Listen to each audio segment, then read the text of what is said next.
Un mois après le début de l'incursion terrestre au sud-Liban, des signes d'ouverture perçus par Washington. Les envoyés américains Brett McGurk et Amos Hochstein arriveront en Israël demain pour des discussions sur une solution diplomatique avec Benjamin Netanyahou, Yoav Gallant et le ministre Ron Dermer. À la clé, une trêve entre Jérusalem et le Hezbollah d'ici quelques semaines, assortie d'une période de transition de 60 jours. Durant cette période, le Hezbollah devra déplacer ses armes lourdes au nord du fleuve Litani et s'éloigner de la frontière israélienne.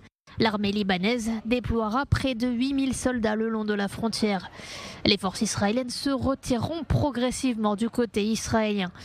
C'est du moins la proposition d'accord en discussion aujourd'hui, basée sur l'application de la résolution 1701.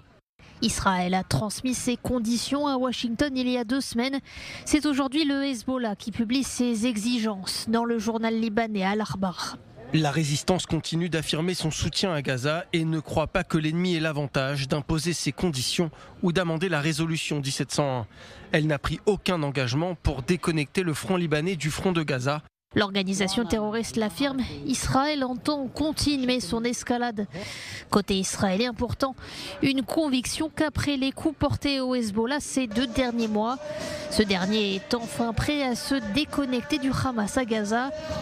Sarah l'aurait recommandé au Premier ministre israélien et son ministre de la Défense de profiter du moment présent pour mettre fin au combat avec le Hezbollah et éviter de s'enliser dans une guerre au Liban.